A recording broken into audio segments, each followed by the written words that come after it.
Good morning, students. Our session of corporate finance. Now, as far as our last session was concerned, in that we already discussed about the significance and the types of dividend. So, now today we are going to start our new point, that is factors affecting dividend policy.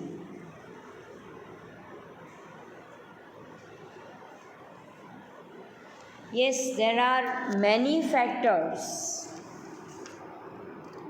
almost 14 factors that affects the decision of dividend policy of any organization. So now let's discuss one by one each and every factors that affects the decision of dividend in any business unit. The first factor, that is the type of business. Definitely, the nature of the business, the type of the business that decide the dividend policy of the particular organization. If the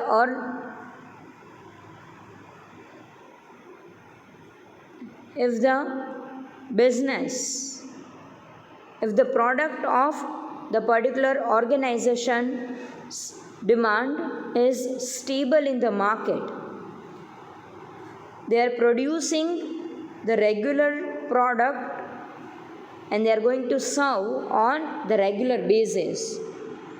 So we can see that the firm is producing the FMCG product, so whose demand is always there in the market. So on the basis of that demand, they are getting the regular earning. And when the regular earning is there, at that time they are going to adopt the stable dividend policy. If the organization is engaged in the seasonal product or the product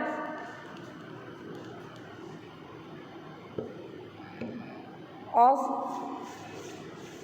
the luxury item, so we are not able to make a proper judgment of the demand of that particular product, that is the luxurious product or seasonal product.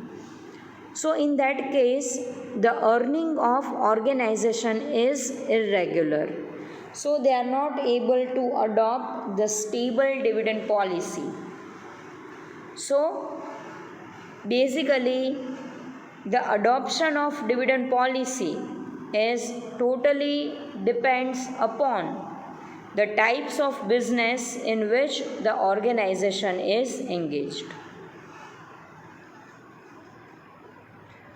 Then after, the second factor is current year's earning. Yes, if the earning of the organization is really very high, if it is totally abnormal in the current year, then they are going to declare maximum to maximum dividend to their shareholders. But if the current year's earning is not up to the mark, if it is not high, then definitely the organization is not able to declare a proper dividend or the highest dividend to their shareholders. So, dividend policy's decision is totally depends upon the earning of the particular organization. If earning is high, the declaration of the dividend is high. If the earning is low, the declaration of the dividend is low. The next factor is past dividend. when you are going to declare dividend for the current year, the same dividend is going to be compared with the past dividend which was declared by the organization.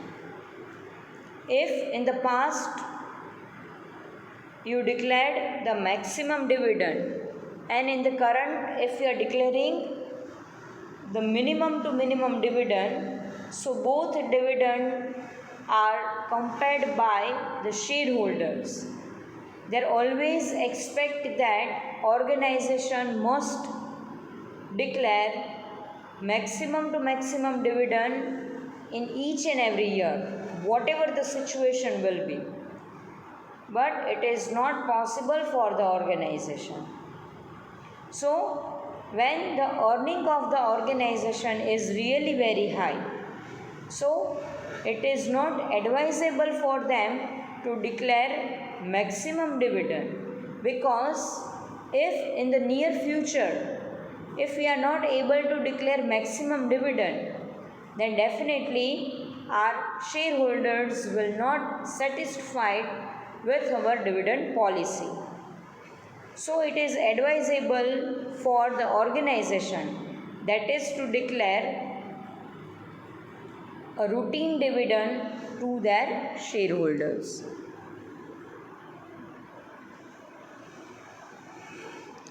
The next factor is future earning. If the earning of the organization will increase in the near future, then according to that increment they are going to declare dividend.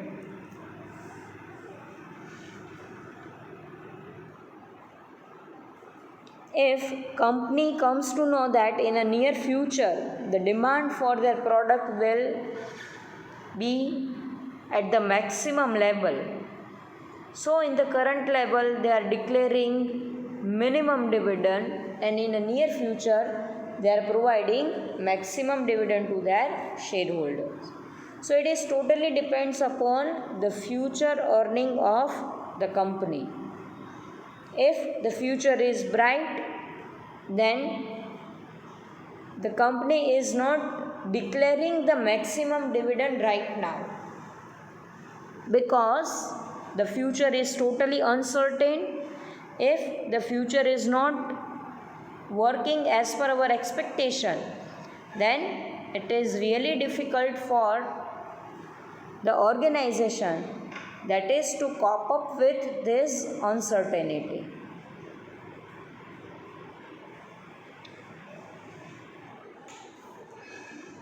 Then after, the next factor is need of capital. If the company is in the need of additional capital in the present as well as in the future, then definitely company is going to decrease the rate of dividend and maximize the rate of retained earning.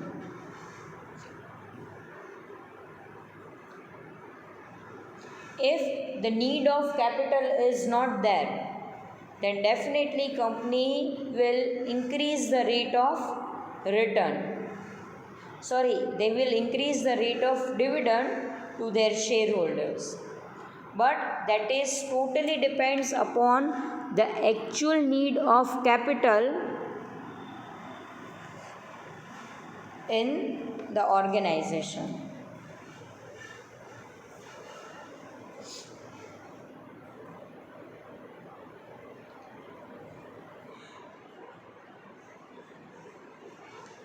The next factor is business fluctuation. If the business is fluctuated in the market, if the stability is not achieved by the owner in the market, at that time the business is not able to provide the sufficient or stable dividend to their shareholders, But if the business fluctuation is not there, at that time, if the rationality is achieved, if the stability is achieved, so the organization can easily declare a stable dividend policy to their shareholders. So again it is depends upon the level of fluctuation in the business. If the fluctuation level is very low, then it will not affect the dividend decision. But if the fluctuation level is really very high, then it will directly affect the dividend policy of the organization.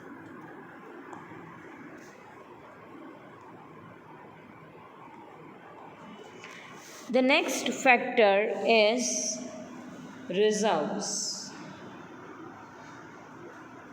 or the present availability of reserves. We can say that if the organization has sufficient reserve with them, then definitely the question of retained earning will not arise in the mind of investors. But if the amount of reserve is minimum to minimum, or company is not able to get the proper amount of reserve, then definitely they are not going to declare highest dividend to their shareholders. Because first and foremostly, company will maximize their level of reserves, and then after they are going to declare their net profit by way of dividend to their shareholders.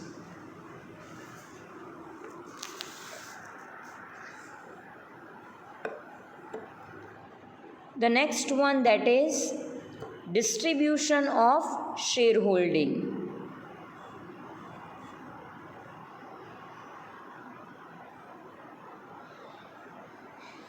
Yes, if the distribution of shareholding is really very wide, if the large number of shareholders are there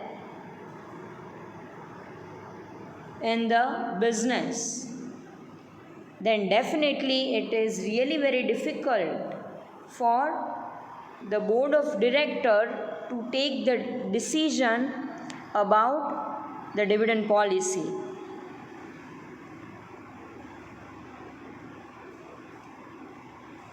And again it is totally depends upon the level of investors, the mentality, the financial position of our investors, of our shareholders.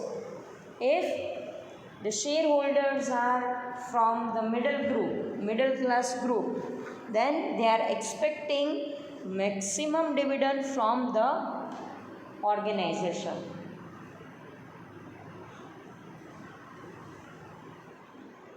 So the important factor is the distribution of shareholding, because the mentality shows that what is their expectation, what they are considering the dividend policy in the different way. Then after, next factor is age of company.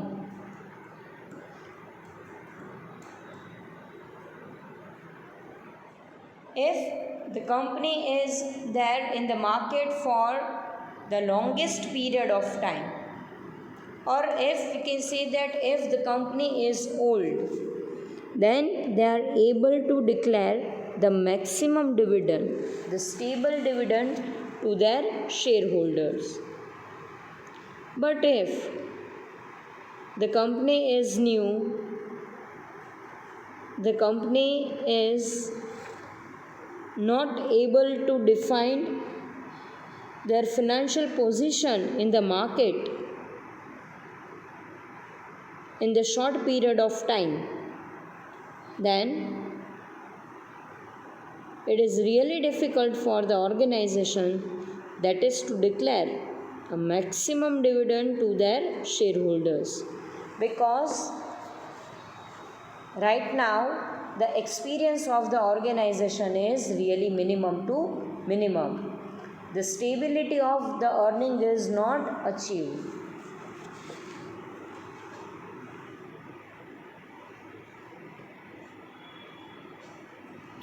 Then after, the next factor is liquidity. If the position of liquidity is really very high, if the working capital is managed in a proper manner, then definitely organization will declare cash dividend to their shareholders. But if the earning of the organization is high, but they are not able to manage their working capital in a proper manner, so at that time the company will declare stock dividend or bond dividend to their shareholders.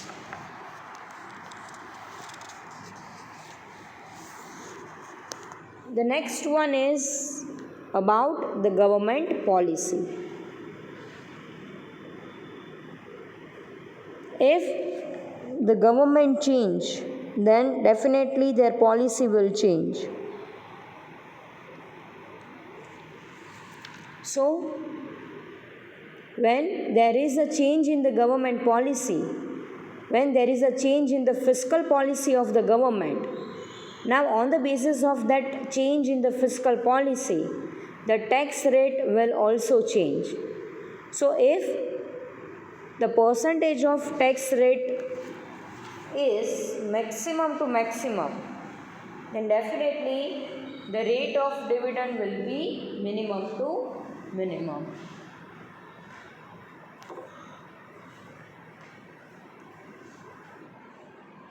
The next one is taxation. Yes, equity dividend is totally taxable. So, if the rate of tax is high, then the rate of dividend will be low. And if the rate of taxation is low, the rate of dividend will be high.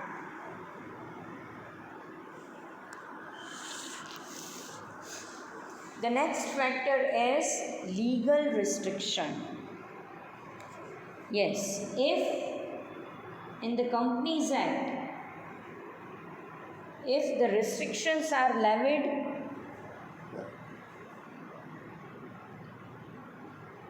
to the company, that is about the rate of dividend or that is about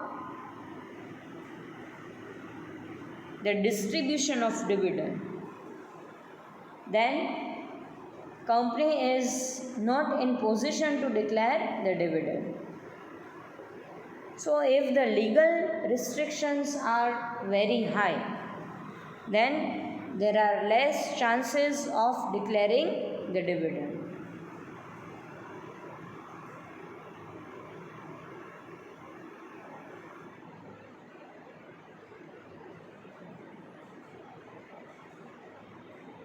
And the last factor, that is management attitude. It is totally depends upon the mentality of the board, the mentality of the management.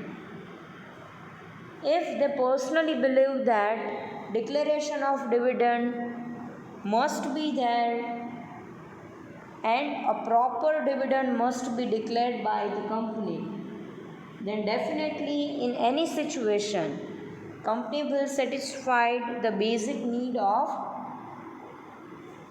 the shareholders, that is the distribution of dividend. But if the mentality of the management is weak, they do not want to distribute dividend, they do not want to share their profit, at that time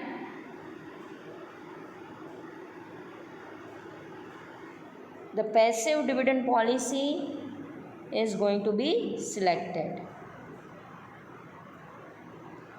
So that's all about the factors of dividend policy. Here you can judge that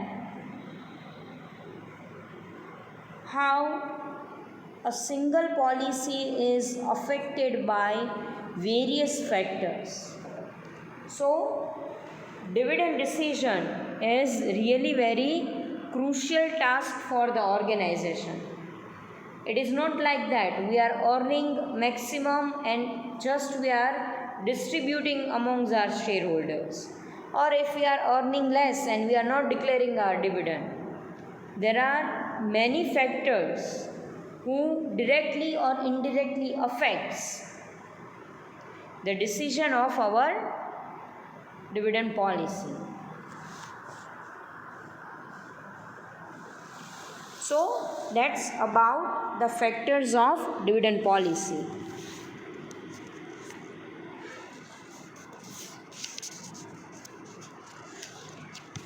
Then after the next point is determinants of dividend policy. Now again it is my humble request to all of you, that is to have a self study of this point, that is determinants of dividend policy. It is really very easy. Whatever we study in the factors, that the same thing will repeat in the determinants of dividend policy. And if you found any difficulty, then directly contact me, then we will sort out the problem that you are facing. So that's all for today's session. Thank you, students. Thank you so much.